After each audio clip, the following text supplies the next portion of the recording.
Jones.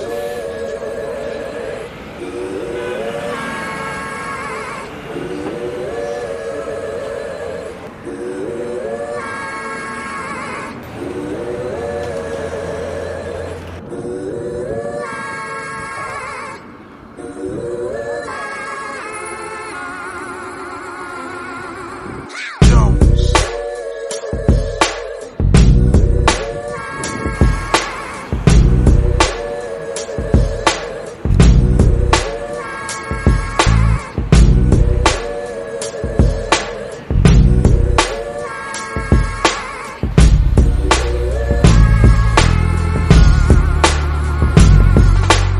Jones. Hi, my name is Desiree Monae. I'm from New York, and I just graduated from the David Lynch screenwriting program. Ooh, my childhood. Okay, so I was born in Paterson, New Jersey. And then my parents had my brother a year later, and then they moved to Virginia, and then they got a divorce.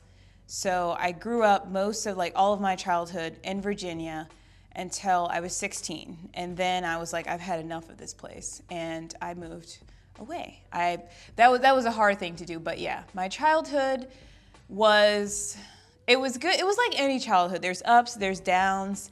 I think that it was definitely beneficial, but I think early on I knew that I was not like everyone else. And that was not always a good feeling. I struggled with wanting to fit in with other people and not wanting to be the weird one or the oddball. And then my mother would tell me, don't be like anyone else. Be yourself. Don't try to be like anyone else, because, she let me know very early on that people are not perfect, that they make mistakes. And so if you follow them, you're going to end up making the same mistakes that they make.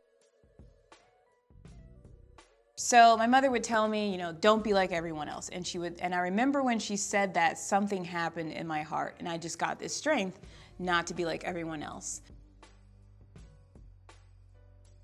And so in the second grade, I had this Mean Girls experience. And I remember the girl, I won't say her name, but she was the Regina George of the group. And I was the Lindsay Lohan character.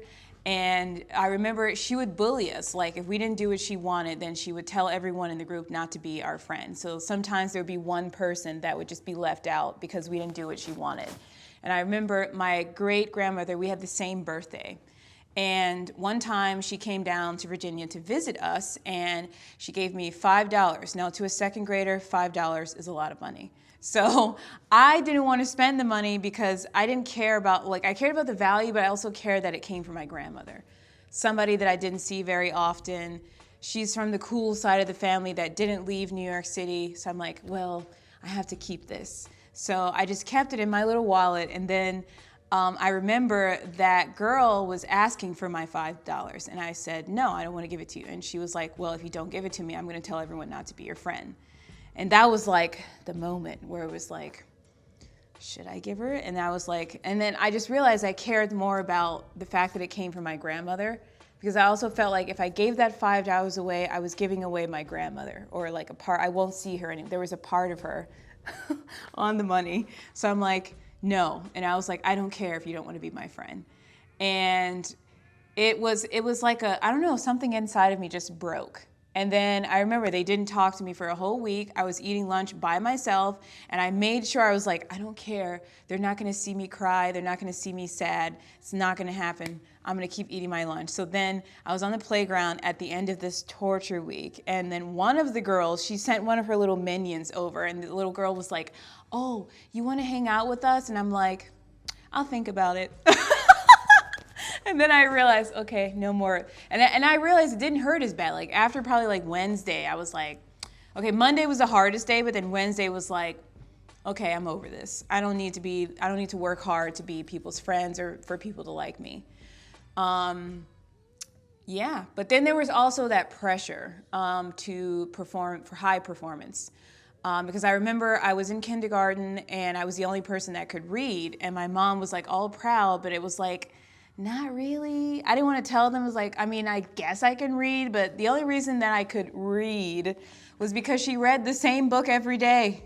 Rain, rain, go away. So by the second week, I'm like, I know every word because she keeps reading the same story every day. So then graduation, kindergarten graduation came and they're like, we want you to read this book because you're the only person in the class that can read. I'm like thinking to myself, okay. I really can't. I don't even know if I can read that well. Okay. And then they were talking to my mom because they wanted her to skip me a grade, but I was afraid. I didn't want to skip a grade because I felt like I was going to be in a class with people that were bigger than me and maybe I was going to get jumped or something. I just didn't want to do it. And then when I got into, but you know why there was this pressure? Because my grandmother and my mother told me, if you don't get all A's, we're going to whip you in front of the class. And that's when I just worked really hard. And I think also I was a little ahead because I went to preschool. In preschool, they teach you your numbers, your alphabet, everything. So you know these things already. And so I was kind of shocked. I was like, why does no one else know this? Why am I the only one who can count in the class? And then I realized, okay, maybe it's because I went to preschool or whatever. But yeah, there was always this pressure to perform high. And every time I would get on the honor roll, my mother would be like, oh, she got on the honor roll. And but also I felt like, I remember then just feeling like there's this weight that I always have to do the best. And at first I liked the weight and I liked the attention, but then I realized she's expecting too much from me. I'm a human being. Then I was afraid of failing because I knew if I failed, my mother would be disappointed, and that's capital punishment, So that was my childhood. It's weird because as a kid, okay, let me start as a kid. You know you're black, but you don't know you're black because as a kid, you don't think about race. But then you'll know that your culture is distinct from other people, but it's not really apparent about race until probably when I got in middle school. But as a kid, I would just, be a kid. And I knew that there was people that were different than me. I remember going to a park, a state park, and running into these white girls, and we became friends just like that because she liked to make songs and I liked to make songs. So we became friends. But I knew they were different from me, but it was a very small thing to me. It wasn't I had this feeling, okay, she's different from me. She looks different to me. She speaks different, but whatever. We're gonna go swing in the park. And that's how I thought about it. But then when my father, he was a big influence because he would tell us the most craziest, I'm not even gonna tell you the stuff, but he was very, very clear. He made us he made sure that we understood that not to trust white people, that they were evil, and we would laugh at him. Me and my sister would laugh because the stuff he would tell us would be it was so off the wall and so bizarre to 10-year-olds or 5-year-olds that we're just what? We thought it was funny.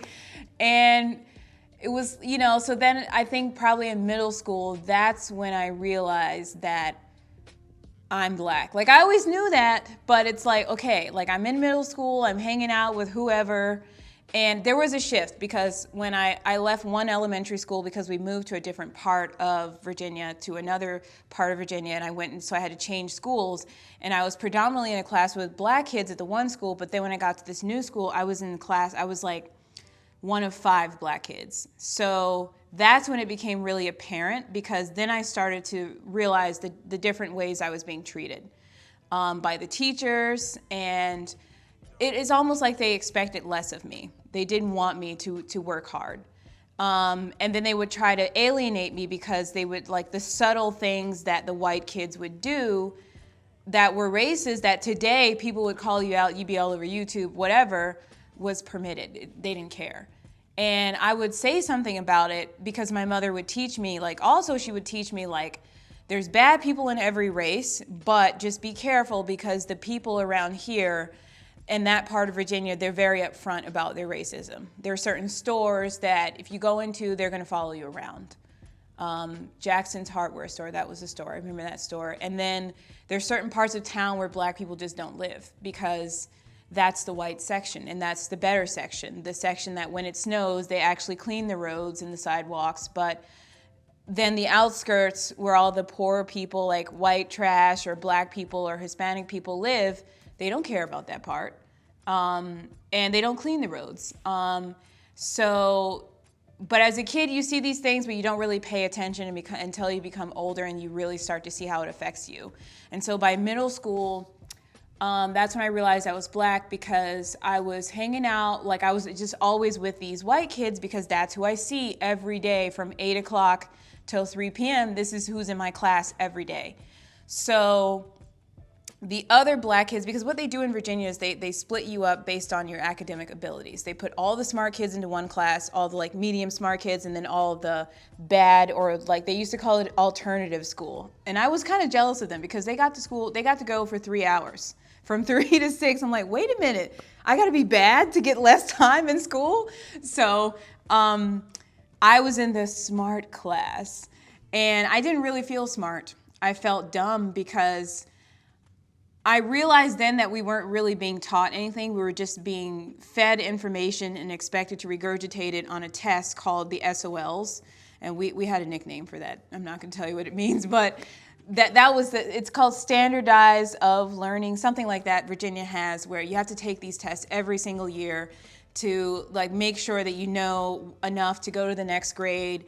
And the teachers would just teach whatever they thought was going to be on the test. And sometimes it wouldn't even be on the test. So then you're kind of screwed. And then there was a big fight, because a lot of the black parents felt like their children, that the black kids were given harder tests than the white kids.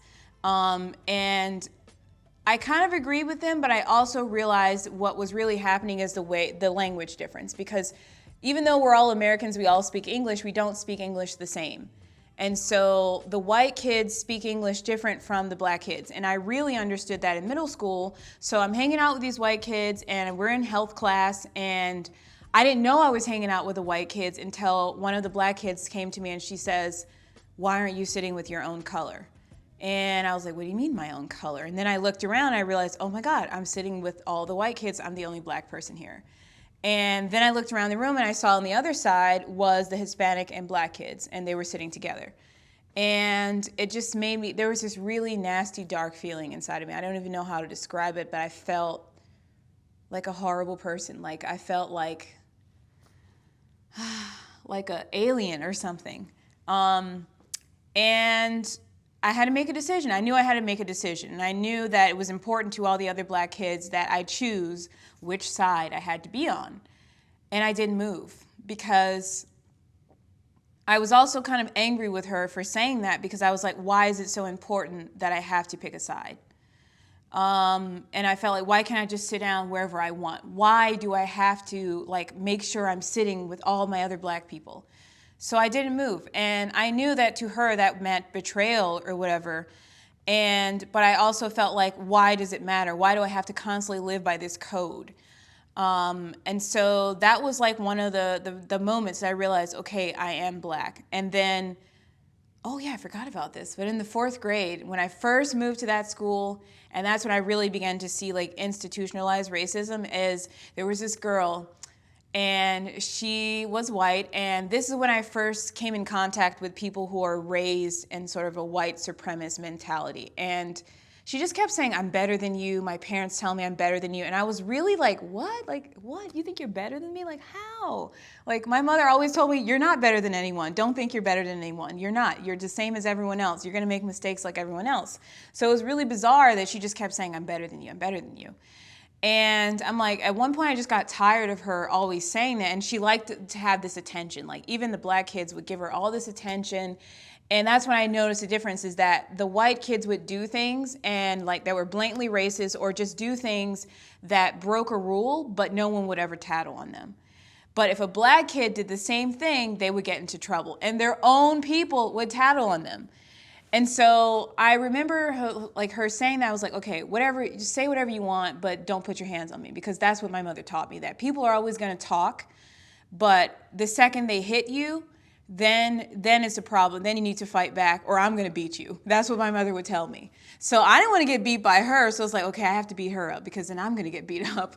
And so like, I remember I told her that and she like literally tried to test the waters and she like slapped her hand on my wrist and she was wearing glasses. And I just remember my hand going like this and the glasses flying on the floor. Then everyone started running around the room. And then we were in art class and I remember the teacher, Mr. Cotton, and he like, they had phones in the class and Mr. Cotton like runs to the corner and like calls the office from the phone. And then I remember sitting in the office and she's like, well, why did you hit her? And I'm like, she hit me first. And then she's like, we didn't see that. And I'm like, what? And I was just like, she's like, we're not going to tolerate this. You're not going to hit her. And the principal herself was black. And that's when she said we didn't see that, then I realized that I had the shorter end of the stick. Like there was no way I was getting out of this without some sort of punishment.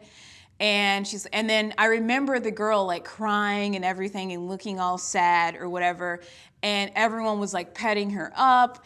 And I'm just like, you gotta be kidding me. Like, is this real? So that's when I realized that I was kind of in a twilight zone. I was like, I felt like I was, you know that feeling in the twilight zone when you watch it and then you realize that, oh, this is this episode. Okay, this episode is about this kind of weirdness. That's how I felt. I was in the twilight zone. I'm getting into trouble. There's no way that anything's gonna happen. And that's what happened. I ended up getting suspended.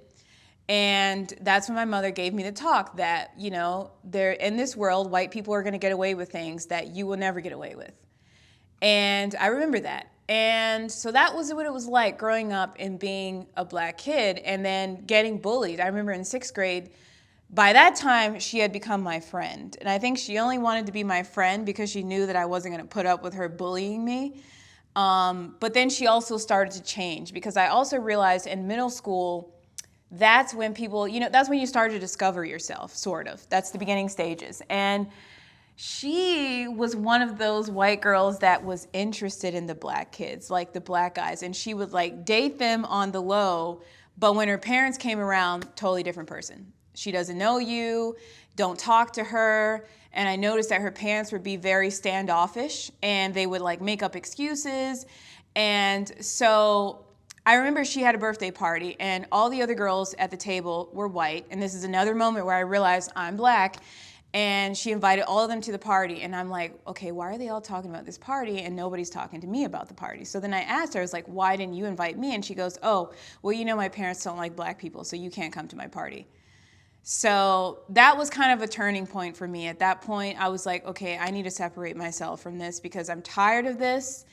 But it didn't really happen until 8th grade. That's when I really made like the complete cutoff. And I was just like, I don't want to be around these type of people. And I remember that, yeah, that was another moment where I realized, okay, I'm black. I don't have the same, you know, privileges in this, even down to a birthday party. I can't go to this birthday party because of my skin tone, really. And I remember feeling like, you know, like there's nothing I can do. There's no way I'm ever going to change their minds, that they're just going to be like this. They see me this certain way. And I remember like, she started dating black guys like on the low and like, you know, even sneaking out of school to go date these guys without her parents knowing. And I remember I was on the playground and because I talked too white, that's when I became really self-conscious about the way that I speak because I was on a playground and all of the black girls that I never see because the recess, the last time we had recess was 6th grade. So everyone that, like, no matter what grade you're in, or no matter what class you're in, if you're in 6th grade, your recess is at this time. So everyone's on the playground and all the black girls that I never see because we're not in the same class, all of a sudden came around me and crowded me. And that one girl, the one that I slapped was next to me, who I thought was my friend. All of them were like, we're gonna beat you up if you don't stop talking like a white girl. And I remember that one girl, she starts easing out, like we were next to a fence and she starts easing away and creeping away and walking away and she left me there. And that's when I realized, okay, she's really not my friend. And luckily I didn't get jumps because the bell rang. But I mean, it was a whole crowd of them. And I remember it was this one girl in particular, like, I'm not going to say her name, but I remember this person. But that was what it was like growing up and realizing that there's certain places in town you can't go. There's certain parties you can't go to because of your skin tone. Okay, let's start about what I like. I don't even know if I like it anymore. I used to like that there was like, also growing up in America, my parents would tell me, be thankful that you have something to eat, a place to sleep, you have fresh, clean water, because there's countries that don't have this. And then you would see those infomercials with the starving kids. And like, so it's like, you see that and you think, okay, I'm in America, I don't have to go through that. Or, they're dropping bombs on your whole neighborhood and your whole family is dead or whatever. You have to leave and go somewhere else. And it's like, I used to like that stuff. But then as I got older, then I started to realize why we have this stuff. And it's like, there's a thing called privilege, white privilege, but I think even though I'm not, there's levels to privilege in America. And so even though I'm not white, I still have more privilege than people in other countries. And I really realized that when I went to Mexico and I saw how my friend was living, and she had, the part of town that she was in, or part of Mexico she was in, they have to ration out their water. So every 3 days they get a certain amount of water. So for those 3 days you have to be really like frugal about how you use your water, because if you run out before the next refill, then you're kind of screwed until the next refill. So I realized that, and I felt like a bad person, because I felt like this spoiled American, because I went to Mexico and I saw how things were run, and I'm like, wait a minute, why are you guys doing this when you could do this? And it's like, but in the United States we do this, and I'm like, oh, I'm a horrible person, because in Mexico there's certain places you can use your card, but there's like a charge, which is kind of like New York City, but it's like, okay, uptown, like anything past 96th Street, you can use a card, but they want it. There's a minimum. There's a minimum of your card, so it has to be like minimum of like $3, $2, $5, depending on the place.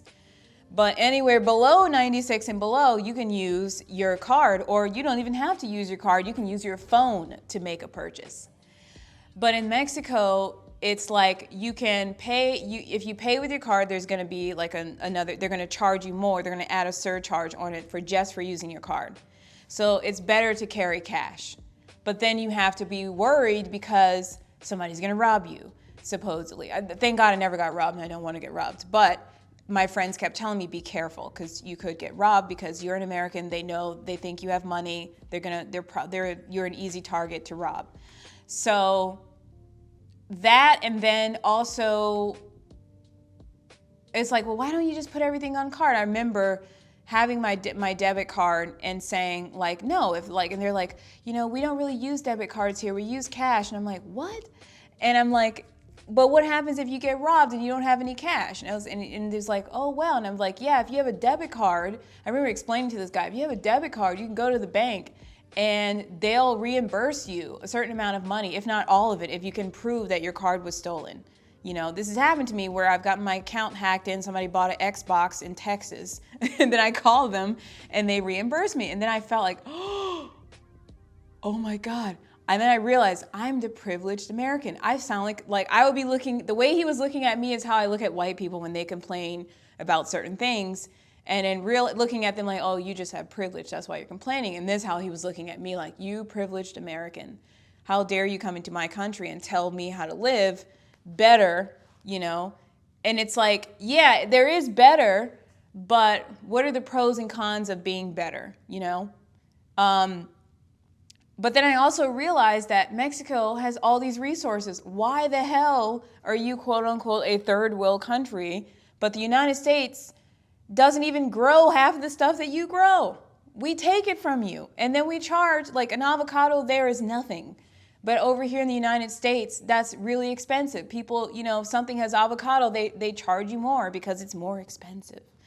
So what do I like about being an American is, yeah, we have some privileges, but do I necessarily like them anymore? No, because now I understand why we have these privileges, and I don't like the root of why I have these privileges. And no, I'm really not going to go there and be like, oh, we're the melting pot. Everyone comes to this country to be better. Because what I'm learning now is that, yeah, we're the melting pot. But even though we have all these different cultures, there's tension and there's friction because we have all these different cultures and everyone's trying to live in the same spot, but everyone has different customs, beliefs. And they market it that way as, oh, this is a place to be free. But are we really free? Or are we just constantly friction because we're all living here telling ourselves that we're together, but we're really not? Because I can come to America, like I went to Mexico and I said, oh, I'm an American and I'm okay with how Mexico does things. But when I actually saw how Mexico does things, I tried to turn Mexico into the United States. So I feel like that's what happens here in this country a lot. And the media portrays it as that this is the place to be free. But to some extent, yeah, for a week. But then after a while, you're going to start to see that the roots of how things were set up in this country, it's really not that way. So I guess I've told you what I dislike about being an American. For a while, I was actually considering about moving out of the country. And that's also why I went to Mexico, because I thought, oh, maybe I'll like it there. But I was thinking about moving out of the country because I felt like things are like, it's just to the point where it's like, are my people always going to be fighting to be respected for freedom? Are we always going to have to keep going through this? And it's like to the point where, do I want to raise my kids in this kind of environment? Or do I just want to go away?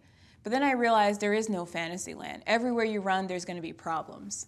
So I think I'm going to stay here and I'm going to fight for peace. I'm going to be a part of the solution and not the problem. And even if that means it takes us another 100 years, if we're still around, like, at least I'm going to be a part of the solution and not the problem. And that's what's going to help me sleep at night. And I'm going to fight against gentrification because you're not going to keep pushing us and pushing us and pushing us to, you know, it's another form of control. And we fought too long and too hard. We built this country. Why do you get to dictate where we live, you know?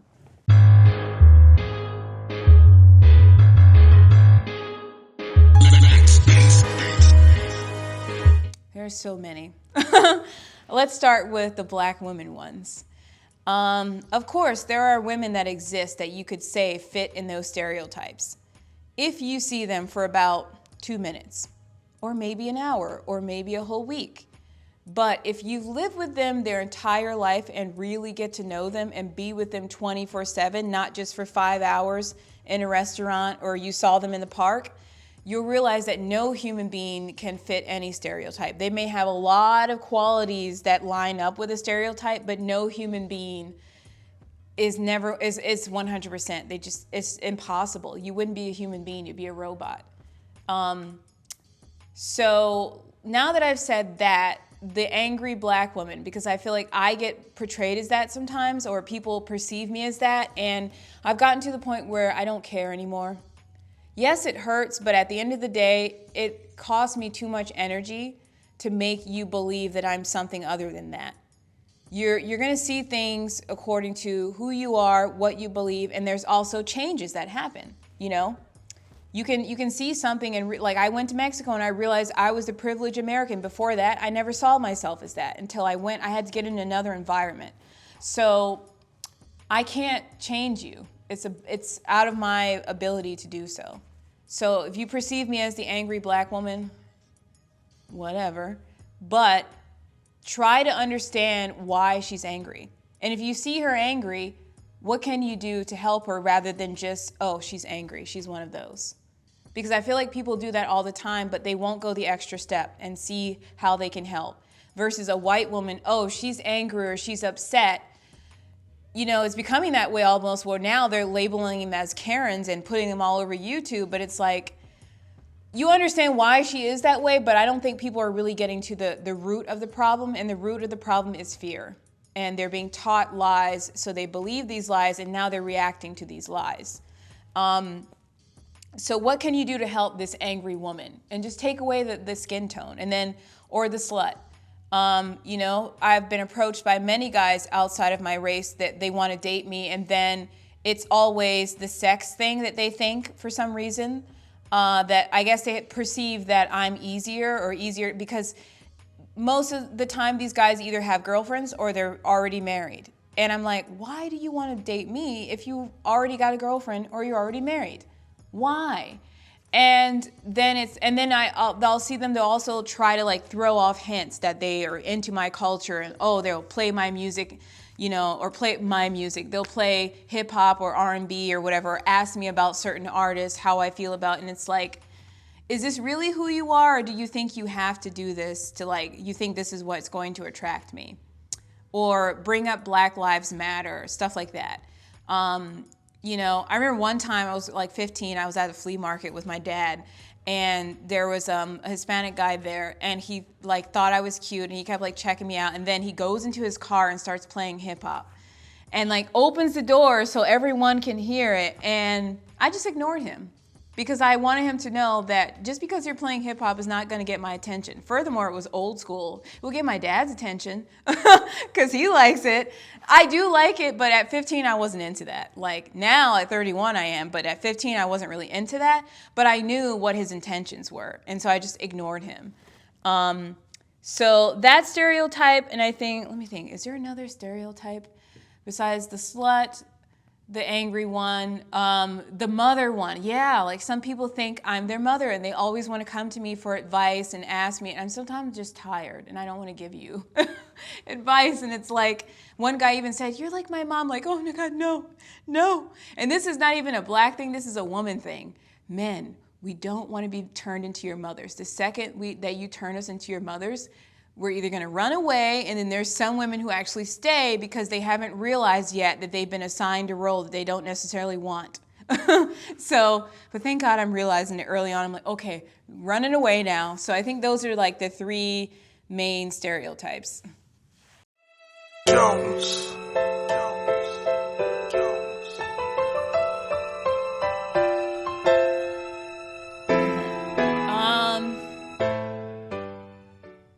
We are a strong people, and we are about love because, yes, you're gonna, like, I know the media shows you the dark sides of our people, but growing up, I learned very quickly that we are a culture about love and accepting people. And sometimes I think that gets abused or it gets taken advantage of. And then it gets twisted and shown in a different light. But we are a people about love. We are a people about unity. We love to, how should I put this? This is gonna be like reducing it, but we love to have a good time. Does that make sense? Like, even if there's problems going on, that's why we like to sing. We like to sing and dance because that's our way of, it's therapy. It's worship. That's our way of dealing with whatever is going on. That's why we have Negro spirituals because, yes, we're slaves. My ancestors, they were slaves, but okay, I know I have to pick cotton every day, all day, and possibly get whipped or raped or whatever, but at this moment, I'm going to sing a song because that's going to get me through. And that even works for me. I'm not necessarily singing Negro spirituals, but I sing something, and it just uplifts my spirit. So that's definitely our culture.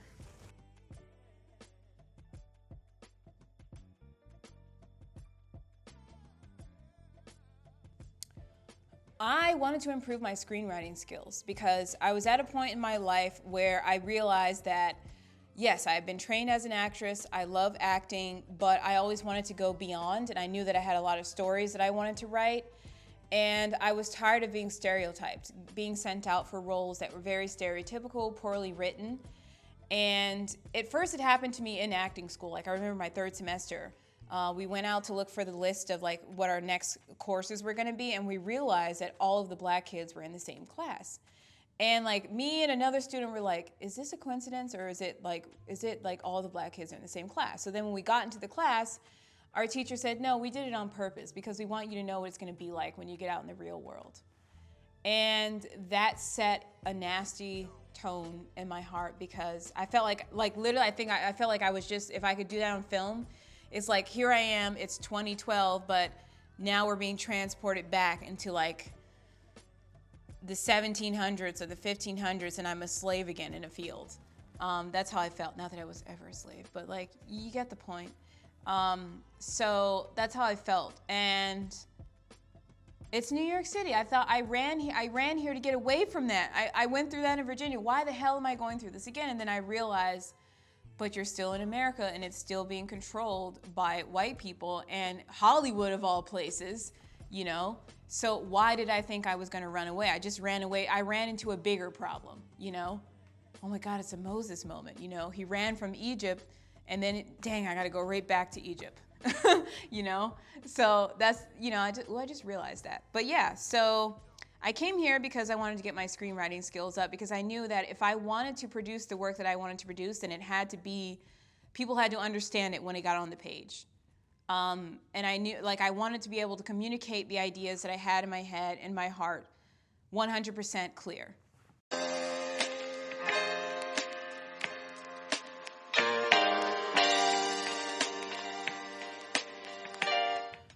So America's current state,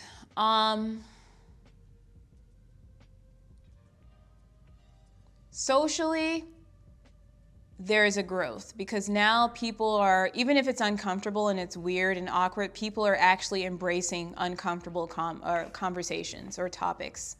People have YouTube channels now, and like, what wouldn't happen when I was a kid is now, like, people are talking about it. Like, things that were only talked about amongst black people are now being talked about with black and white people in the same room, you know?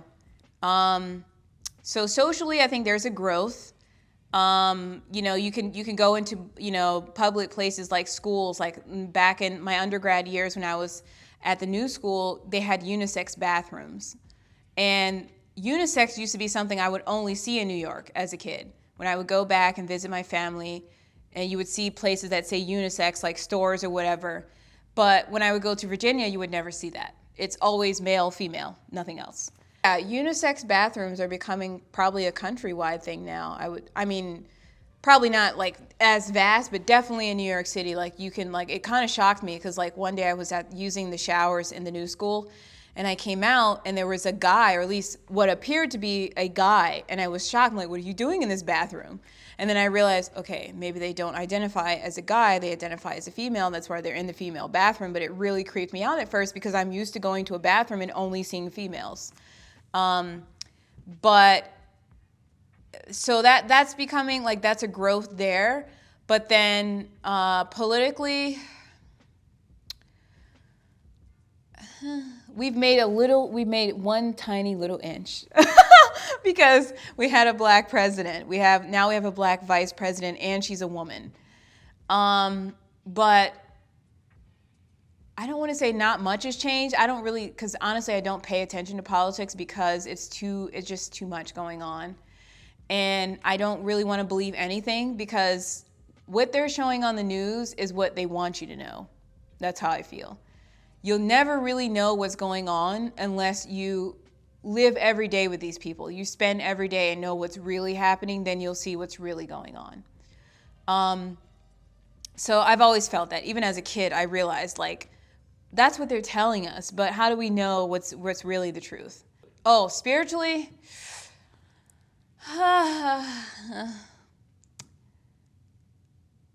It is kind of scary because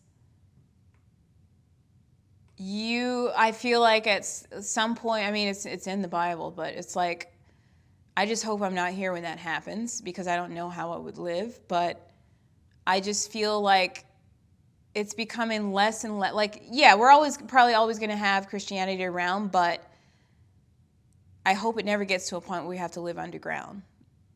Because sometimes I feel like attacked as a Christian because if I say that I'm a Christian, then already there's these programmed, like, kind of notifications in your mind that I hate gay people, I'm against just drinking, or even my own cousins, like if I come around them, they'll like hide all their liquor. If my mom comes around, they'll hide all of their liquor and weed or whatever because, oh, they don't like smoking, they don't like drinking. And it's like, yeah, I don't do it, but I'm not gonna like tell you that you can't do it. You know, at the end of the day, you're still my family. I'm not gonna just completely cut you off just because you like to smoke and drink. It's just that it's not gonna come into my body, you know. Even as being a vegan, people are like that. Like when they find out I'm a vegan, well, are you okay with the smell of meat? Like, or is it okay if I'm eating meat in front of him? Like, I don't care. Like, I mean, you can do what you want with your body, but it's not going in my body. But don't feel like you have to hide eating meat just because you're a meat eater.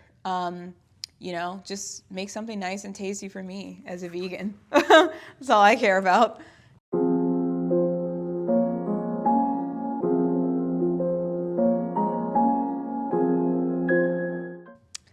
Yes and no. First of all, as a woman, you always got to keep your guard up because you never know. And thankfully, I've never been in too much of a really scary situation, but there are times where I felt really unsafe. And I would be praying to get out of the car alive. I have felt that way twice. One of them was once I was in an Uber and I was on my way to work and the guy was just really, really aggressive. And he wanted me, because he thought that because I got into his car that he had the right to look at me. And I know it sounds like maybe I'm being the mean person, but he wanted to look at me. And because he actually asked me that. He was like, oh, you're an actress? Let me look at you. And I felt objectified when he said that. And I'm like, please don't do that. I don't feel comfortable. And he became really, really aggressive. And he's like, well, you're in my car and you don't want me to look at you. And then the whole ride, I'm just terrified because I'm thinking like, what's going to happen? Is he going to become physically aggressive? I don't know what's going to happen.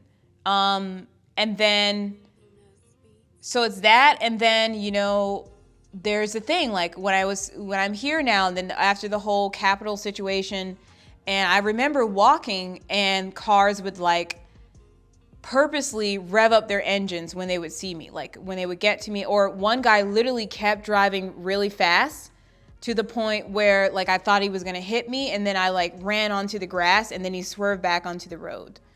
That really scared me. And then there's been a couple of incidents where like I've been walking again, and as soon as the car gets next to me, they'll like rev up their horn really hard. I'm like, what is that about? Like, why do you keep doing that?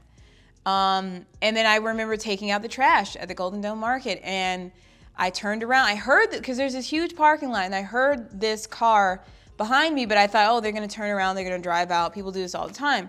But I turned around, and the car was coming straight for me, and if I didn't move, I probably would have got hit. And I just ran back into the store, and I'm like, did that really happen? Like, am I going crazy? Like, why did this happen? But then there's a sex trafficking thing. Like my grandmother and my mom have been warning me about that. And it's like, the first thought that comes to my mind is, why would you want to do that? Why would you want to kidnap me? Why would you want to force me into doing sex? And it's like, it's just a horrible, way to think. But I feel like compared to other countries where it's very easy to pick people up and do that, to some extent, I am safe. And yes, I trust God because I feel like he's the only one who's really watching me, keeping an eye out for me. So to some extent, yes and no, I feel safe.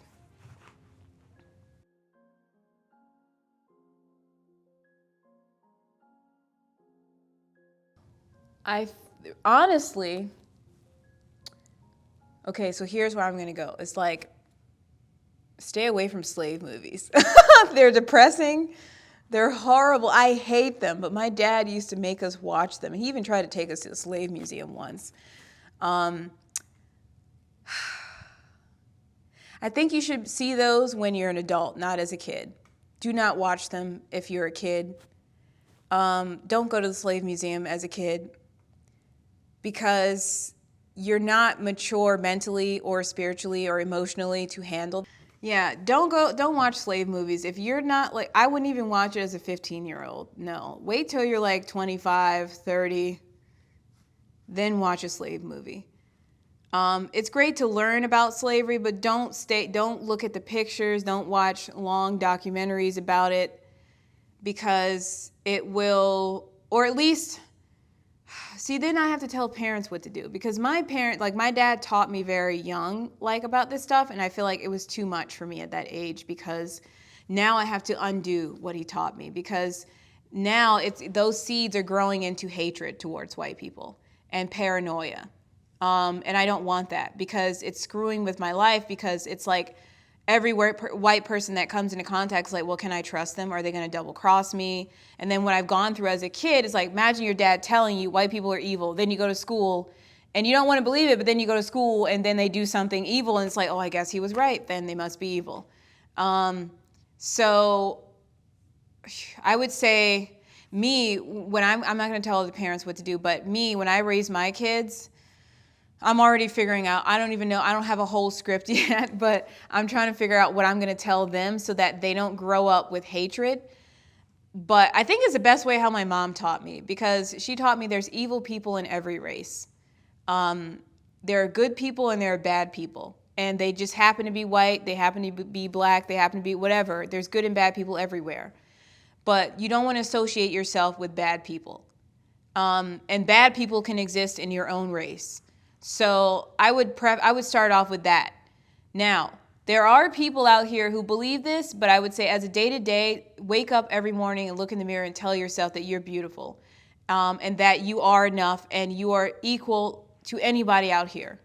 No matter what other people think or how a certain system was set up to make you think the opposite, believe it, because that's the real power, is when you believe that you are equal, that you have the same rights as everybody else. Your whole reality, your whole environment will reflect that. And you will attract those same people, those same opportunities. That is advice for me. That's what I need to be doing. Because it used to be like that with me, and then I kind of fell off of that because I started feeding into, when I would come in contact with those type of people that would portray the other sort of darkness, then I would buy into that, and I had to realize, no, I can't buy into that. I have to be me and me all the time. And I'm going to believe that I have the same. And I remember saying that to one of my white, church family members, and she got angry with me. And she became really snappy and then I realized some people only like you when you are the victim, when you accept the victim mentality. And I kept telling her, if God be for me, then who can be against me? So why should I waste time believing that I have the shorter end of the stick because I'm black? It may be true. I don't even want to say that. It may be the case with some people, but if I believe that I'm going to get this opportunity, or this is going to happen, or this is the life that I want, it's going to happen. So a man thinketh, so if he shall become. So think that you are 100%, you are enough, you are beautiful, you are equal, and the whole reality will reflect that. Don't even buy into I know it's out here, I know people are talking about white privilege. That's for a specific type of person that needs to understand that, but it exists, but don't give it power. Because once you start believing that, then the seed just keeps growing and growing and growing, and now it's reality in your whole world.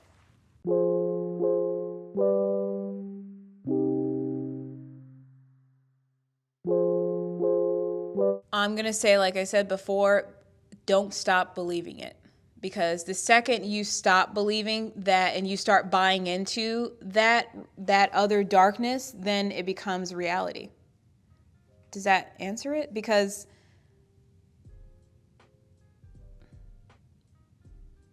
it is freedom once you believe. That's the real freedom, is in your mind. Like, a lot of people like to think, oh, we're free because we're not slaves, we're not on a farm, but like Kanye said, used to only be NIGGAs, now everybody's a slave.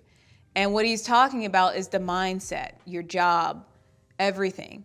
So the only way you're actually really free is your mentality. And then that will reflect everything else. When you believe it in your heart, then it will affect how you think in your mind.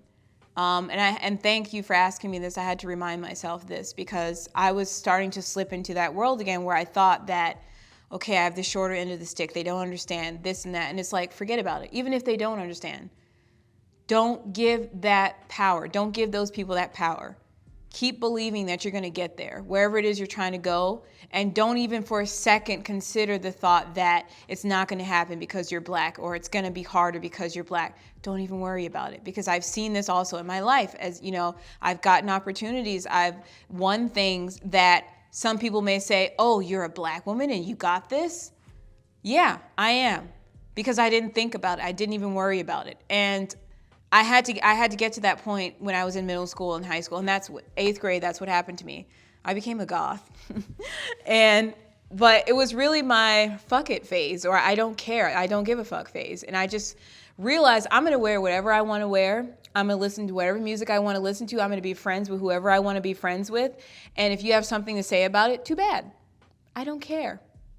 And I got to the point where I didn't even look at the people who I knew had those negative opinions of me or wanted to say negative things or wanted to start fights with me. I didn't even pay them any mind because I knew the second I look at them, I gave them too much power. It's not even worth it.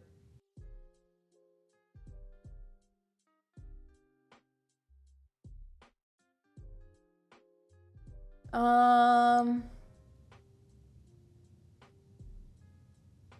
do they have to be a black person? Okay, so probably Michelle Rodriguez. I love her because like the first movie that she did was a movie called Girl Fight. And basically she's wanting to be a boxer. And I love this film because it really tackled what it's like to be a woman and still be a powerful woman and not be, I know there's a word demasculated, but I think there's also a word for defeminized. There should be one because sometimes I've experienced this as a strong woman that you'll get defeminized by males that are not used to being in the presence of a strong female and not be their mother. So when they see someone that's not their mother, that's a strong female, they immediately put you in the box of lesbian. And I've been asked this, are you a lesbian? I'm like, no, what? And it was so random too. Like we're talking about something totally different. And like this guy was saying he wanted a bad bitch. And I'm like, well, what do you think is a bad bitch? And it's like, he named everything about her body, but nothing about her character. And I said, you think that's a bad bitch? And he's like, yeah. And I'm like, so what about her personality, her beliefs, her values? I was like, and he was like, oh. And then he stops and he thinks and he goes, are you a lesbian? And I'm like, no. I'm like, where did you get this idea? Like, how did you go from us talking about the values and, character of a woman to me being a lesbian? Yeah, his idea of a strong woman or just a woman in period, he thinks it's all about her body. He has no idea, like he's just looking for the physical. He has no idea about her mind, the way she, the way she thinks or how she lives or her character or value, nothing. He just thinks a woman is a sexy woman. That's what he thinks. And another friend thought I was a lesbian, and I was expressing to him my feelings about certain things in the program that we're in at school, and he's just all of a sudden out of nowhere, are you a lesbian? I'm like, what are you talking? What? How did this come about? We're talking about the program. All of a sudden, well, yeah, because you just keep talking about your feelings and all these sort of things, and I'm just like, like, how did you get there? So I think sometimes people don't understand, like women get back to Michelle Rodriguez. She had all of these things, or in the film, her character had all these things balanced. I'm gonna watch that movie tonight with some pizza. But like basically she was this young girl. She wanted to be a boxer. She recognized her power. And like first she was getting into fights at school, and then she realized, okay, I can't keep beating people up at school. So she went somewhere else with her energy, and like she started boxing. And she liked it and she was good at it and like she trained for it. And then she like met this guy at the boxing ring, and like first it was kind of on the down low because she didn't want her father to know that she was boxing because he wanted to put her in that box as you're supposed to be doing this as a female, And her brother, the artist, was the one who was supposed to be taking the boxing lessons. And so, but he didn't want to take boxing. He wanted to draw. So they made a deal. Okay, I go to the boxing lessons and you give me the money for the boxing lessons and you just go draw and don't tell dad. So that's what they did. And she got really good at boxing, and then she meets this guy that she's attracted to that she likes. And he likes her, but then he struggles with the fact that she's a woman and she's boxing and I like her, but she's not supposed to be in the ring because she's a woman, Even the trainers were telling her, you can't be a woman in boxing. And then at one point she has to fight the guy that she loves. And they're like, no, we're not putting men and women in the same ring. They can't do that. They're not made for that. And to some extent I agree because our bodies are different. So men definitely have the upper hand when it comes to strength. But she won the fight. And like for a minute, like I loved how she had to check him because like he thought he could go with the little prissy girl, and then she let him know, like, I'm not playing these games. And he like had to respect her for that. And then also they ended up getting together, even though she beat him, they still got together at the end. So I felt like, yes, like this, I'm like, I want that. I want it. Like, I'm that strong woman. I want a man who can respect me for my strength and not try to like modify me or reduce me to feel comfortable.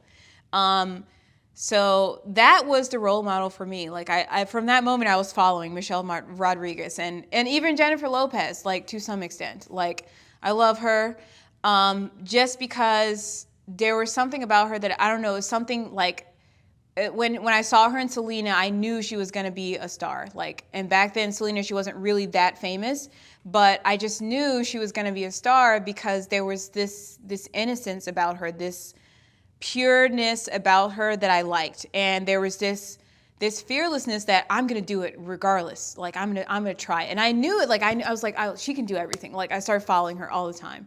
So those two role models taught me a lot, because Jennifer did movies, then she came out with an album, then she had her own clothing line. I'm like, that is me. I'm going to be, so I can do this because they're doing it, you know?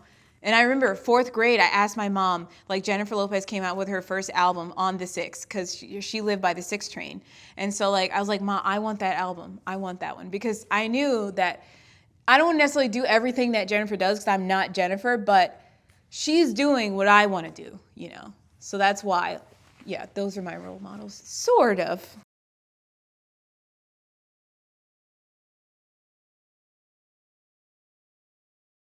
Okay, so I would say, first off, like, because I'm a Christian, and it's not, I'm not trying to convert people, but you really have to go back to, that's why I love being a Christian, because of the values, the things that it teaches you.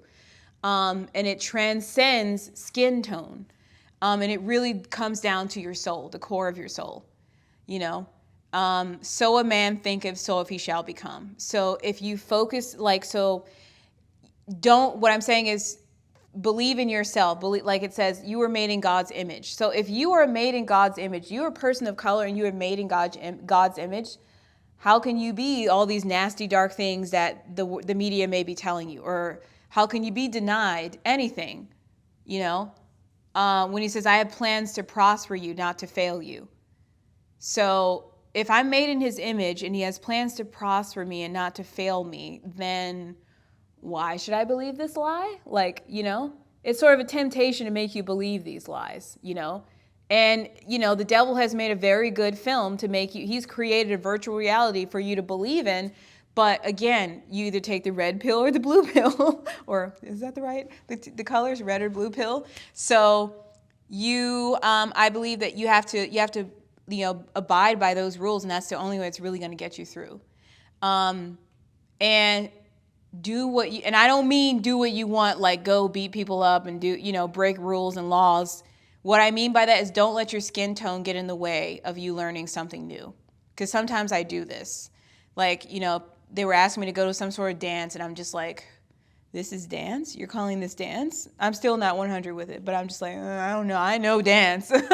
But don't let your skin tone get in the way of doing what you want to do. You know, if you want to go whitewater rafting, you want to go swimming, because I know that's a really big stereotype, and that's on my bucket list to cross, is to learn how to swim. I was really embarrassed to tell people that, but I need to learn how to swim. So hopefully none of my enemies are watching. It's like, oh, I know how to get her. Let's drown her. So don't let it get in your way. I know that's more of a don't, but wake up every morning, every day, and push towards your goal. And your skin tone means nothing. It may add a little ingredients in it, okay? Maybe chocolate milk and not regular milk, but it's still milk.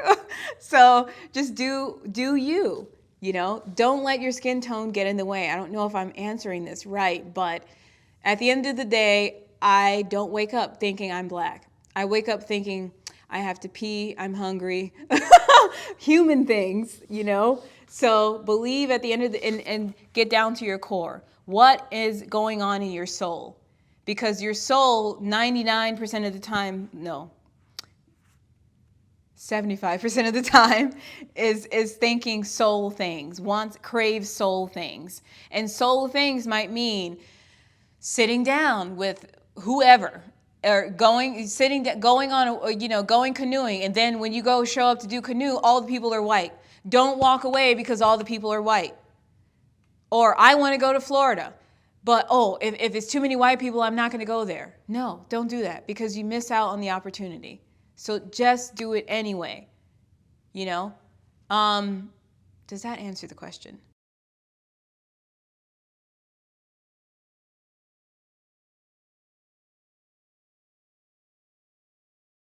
Okay, so being man and being woman. So this is the thing that I've definitely come to realize within the last 5 years of my life.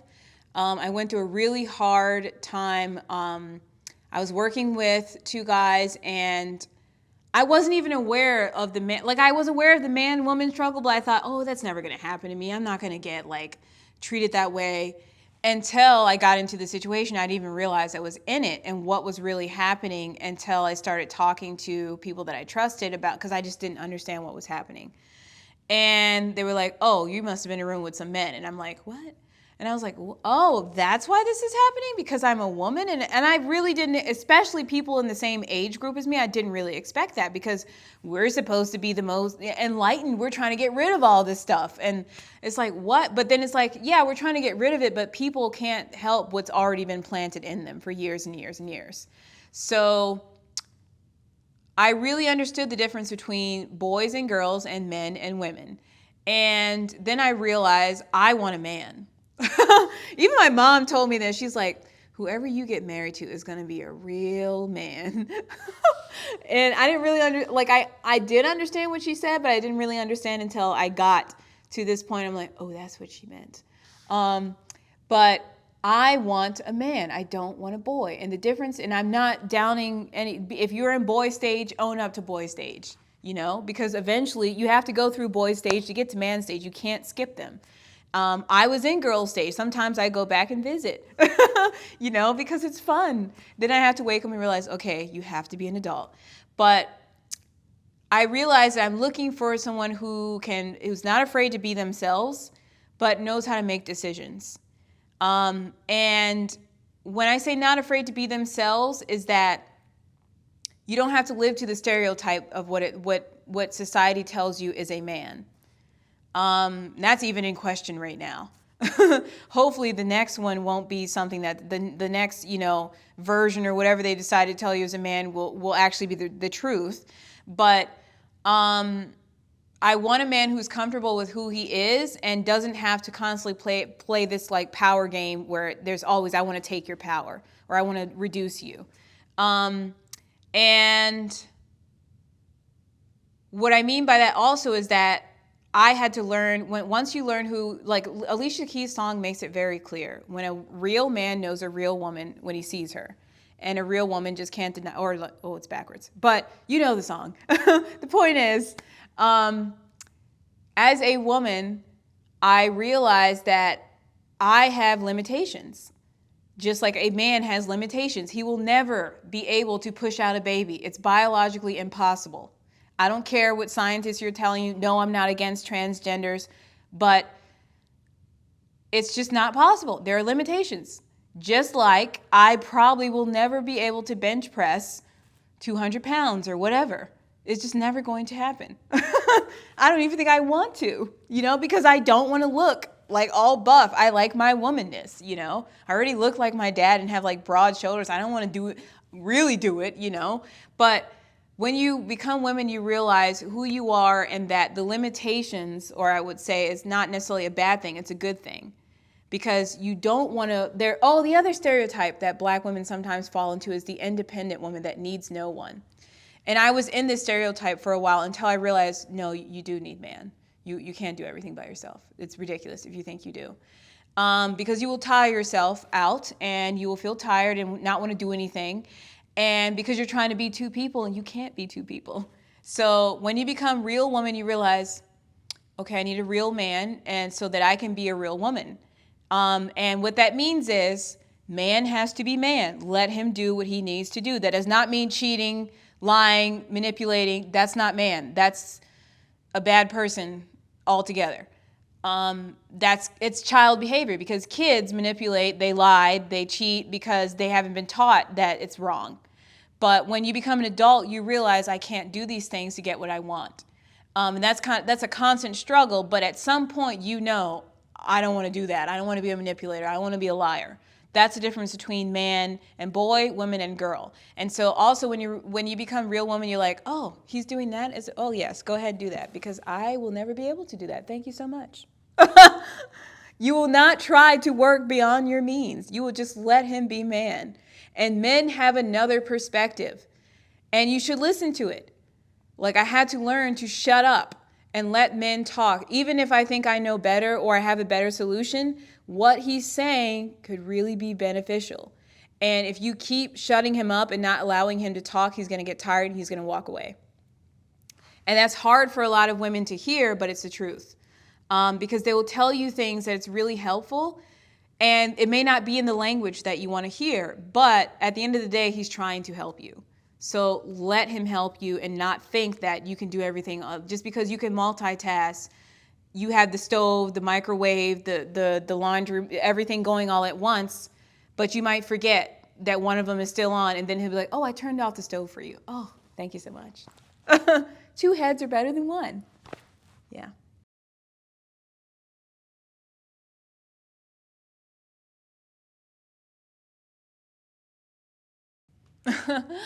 Yeah, so I would say, just like with meditation, you have a mantra. Create this mantra in your mind that it's not the white man's world. Because people, even though you recognize that a certain group is dominant, they control things, don't give them the power when you say it and when you think it. Because people sometimes only have as much power as you give them. So don't say it's the white man's world. You know, it really doesn't belong. Like it belongs to all humans. We haven't particularly been governing it quite nicely, but I would say just keep pressing. Like again in the Bible, pressing towards the mark of the higher calling. Like, you know, you have to press towards that. And don't get so caught up in you wanting to own the world, and it's a black world, there's a, you know, white world, whatever. It's not, because at the end of the day, we're all on the same world. So it belongs to all of us. So why can't we work together instead of each of us fighting for the same planet? You know, we're already here. Why are we fighting to own it? You know, why can't we work together? It takes a lot of pressure off of us too, because then there's no pressure to be number one. We can all just have it together, you know? That was that cheesy song, this land is your land, this land is my land, you know, from California to the New York Island. So it's like, really believe that everybody has the same amount of rights, you know? And don't call it someone else's world, because you're not even realizing it, but subconsciously you're already giving that group power. Don't give them that power, you know? So it starts with inside yourself. Believe who you are and know who you are, and know that you are entitled to the best, you know? I think I was telling my other friend this, is that, you know, some people may tell you, you know, you're only good enough to get the discounted clothes or the clothes that are, you know, at the thrift shop. But why can't you believe that you can go into that really expensive store on Fifth Avenue and get those shoes that are ridiculously overpriced? Of course. Even if it's ridiculously overpriced, why shouldn't I have it? And the second you get around people who start trying to talk you down, run away from them. Get rid of them, cut them off, because they will destroy your life. They're either going to bring you down or they're going to come up.